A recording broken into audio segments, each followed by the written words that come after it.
Assalamu alaikum. Today's our lecture is about anatomy of circle of Willis, in which we discuss first of all the circle of Willis is an anatomical structure that provide an anastomotic connection between the interior and posterior circulation. सबसे पहले तो हमें ये पता होना चाहिए कि हमारे पास जो anastomotic जो कनेक्शन होता है वो होता क्या है। एनास्टोमोटिक कनेक्शन कहते हैं कि जब हमारे पास दो ट्यूबुलर स्ट्रक्चर्स जो है ना आपस में मिलते हैं तो उसको हम कहते हैं हमारे पास क्या है, ये एनास्टोमोटिक कनेक्शन है। तो अगर हम ब्रेन में बात कर रहे हैं तो ब्रेन में बात करने का मतलब ये, इसको कहने का मतलब ये है कि हमारे पास इंटीरियर और पोस्टीरियर सर्कुलेशन हमें पता है कि हमारे पास ब्रेन के अंदर हो रही है, क्योंकि हमने अपने ब्रेन को डिवाइड किया हुआ है। जैसे हमारे पास फ्रंटल लोब है और ऑक्सीपिटल लोब है। फ्रंटल लोब हमारे पास इंटीरियर पार्ट में आता है और जो ऑक्सीपिटल लोब है वो हमारे पास पोस्टीरियर पार्ट में आता है।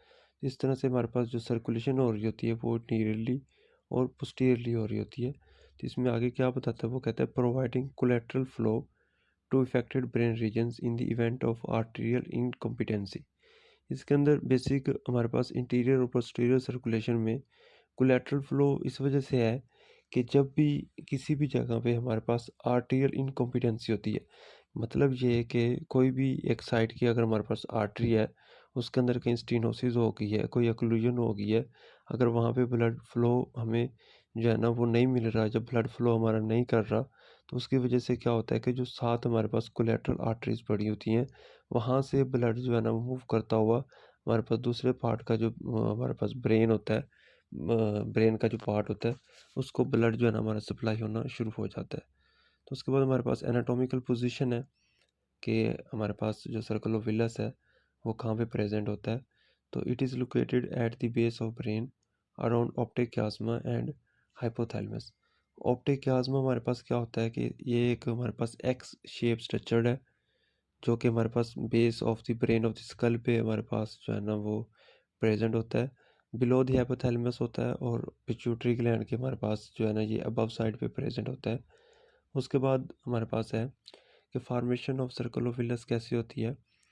Aorta gives off the following branches. Aorta हमारे पास कुछ ब्रांचेस जैसा है जिसमें सबसे पहले हमारे पास होती है right subclavian artery which in turn gives right common coated artery and right vertebral artery. हमारे पास जो राइट सबक्लेवियन आर्टरी होती है ये हमारे पास देती है right common coated artery and right vertebral artery. उसके बाद हमारे पास है left subclavian artery gives left vertebral artery. Left subclavian artery जो है वो हमारे पास लेफ्ट वर्टिब्रल आर्टरी देती है और जो लेफ्ट कॉमन करोटिड आर्टरी होती है ये हमारे पास डायरेक्ट कंटिन्यूशन होती है हमारे पास आर्च ऑफ एओर्टा की। उसके बाद हमारे पास क्या होता है कि there are two system participating in the formation of circle of Willis. जो हमारा सर्कल ऑफ विलस जो बेसिकली जो फॉर्म्ड हो रहा है ना, इसके अंदर दो तरह की पार्टिसिपेशन है। वो क्या है, एक तो हमारे पास वर्टिब्रल सिस्टम है, दूसरा हमारे पास क्या है, करोटिड सिस्टम है। तो फर्स्ट ऑफ ऑल हमारे पास वर्टिब्रल सिस्टम कैसे बनता है, तो इसके अंदर हम देखेंगे the left and right vertebral arteries arise from the subclavian artery and from the basilar artery. अब देखिए हमारे पास आर्च ऑफ एओर्टा है, आर्च ऑफ एओर्टा से हमारे पास राइट सबक्लेवियन आर्टरी आ रही है और हमारे पास लेफ्ट साइड से हमारे पास लेफ्ट सबक्लेवियन आर्टरी आ रही है।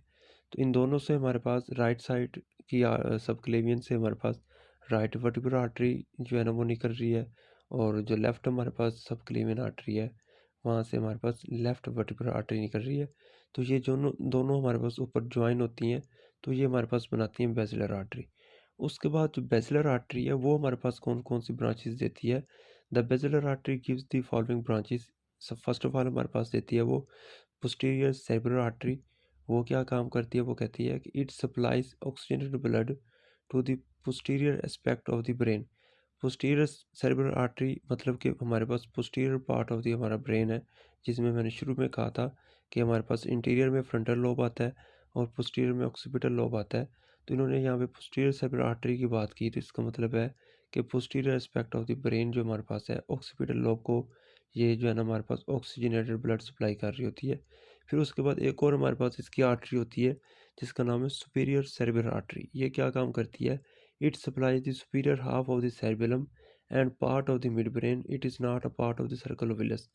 ये हमारे पास सर्कल ऑफ विलस का पार्ट नहीं है, लेकिन ये हमारे पास ब्लड सप्लाई कर रही होती है हाफ ऑफ द सेरेबेलम को और हमारे पास मिड ब्रेन को।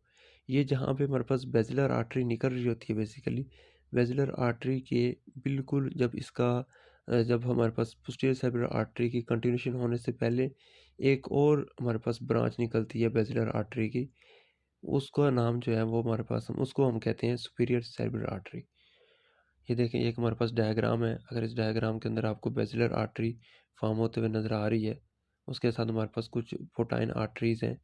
अगर आप थोड़ा सा बेसिलर आर्टरी से आप थोड़ा सा ऊपर की तरफ जाएं तो आपको जो है ना वो राइट साइड पे, आपकी राइट साइड पे जो है ना सुपीरियर सेरेब्रल आर्टरी नज़र आएगी।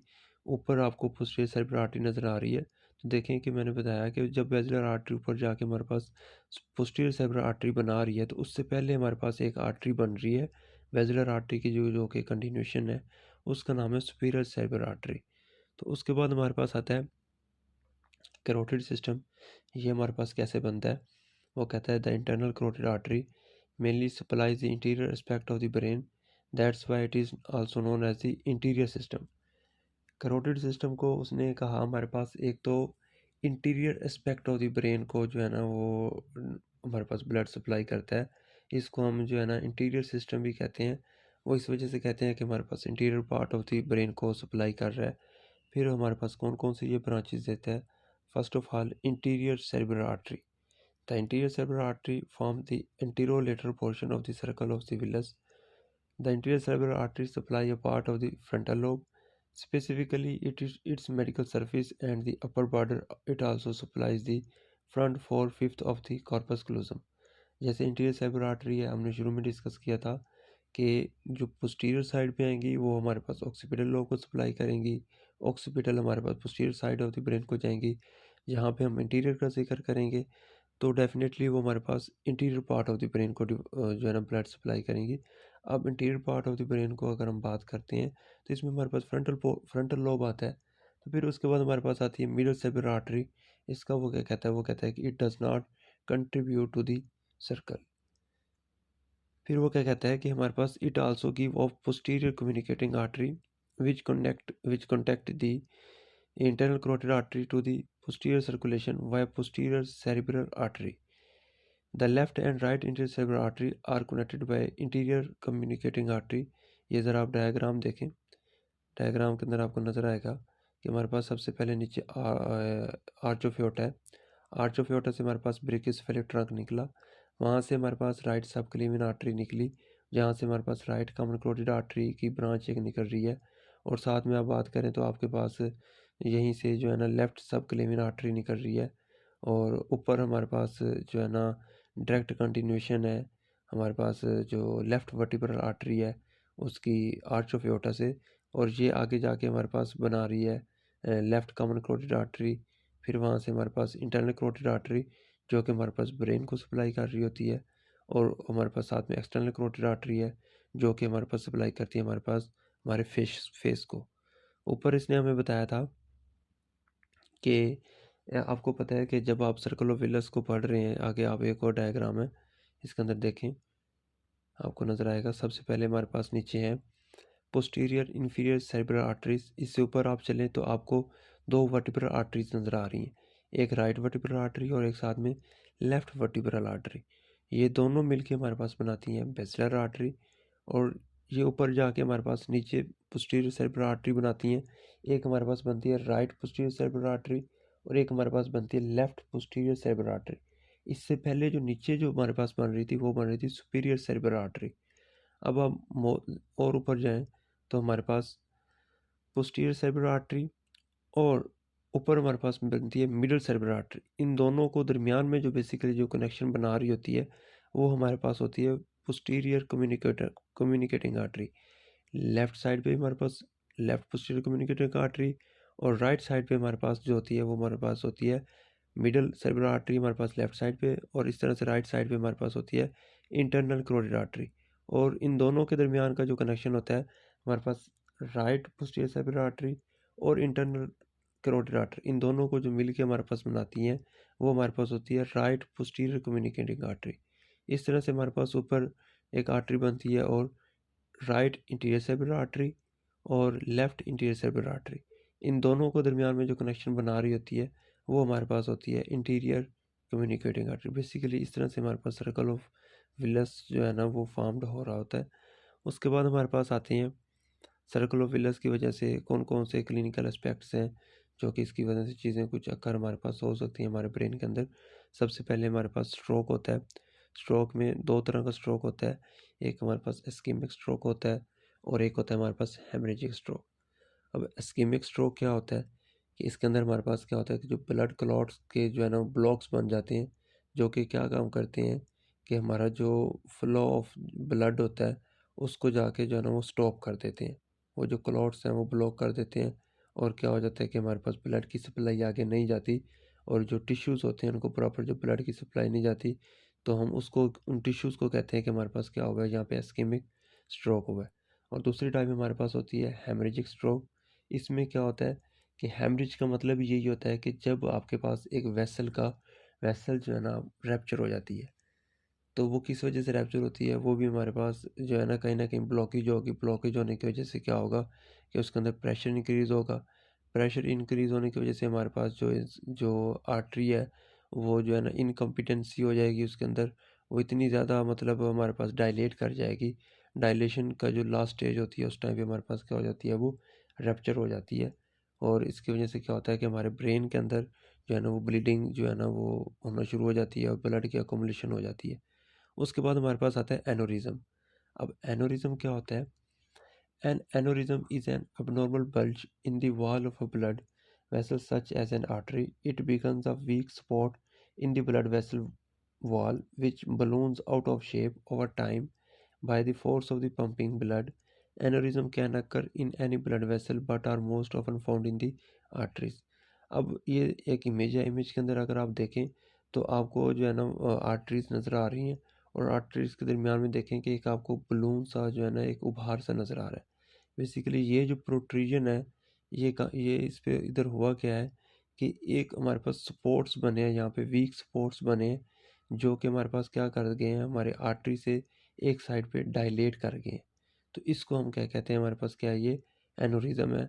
और ये मोस्टली हमारे पास फाउंड किसके अंदर होता है, हमारी जो आर्टरीज हैं उसके अंदर होता है। और हमारे पास आगे फर्दर डिफरेंट टाइप ऑफ एनोरिज्म्स होते हैं। उसके बाद हमारे पास एक मोस्ट इंपॉर्टेंट टर्म है सबक्लेवियन स्टील सिंड्रोम, जिसको हम ट्रिपल एस कहते हैं। इसके अंदर क्या होता है, वो कहते हैं कि subclavian steel syndrome is an occlusion or significant stenosis of the subclavian artery or innominate artery causing retrograde flow in the apsilateral vertebral artery। apsilateral क्या मतलब है?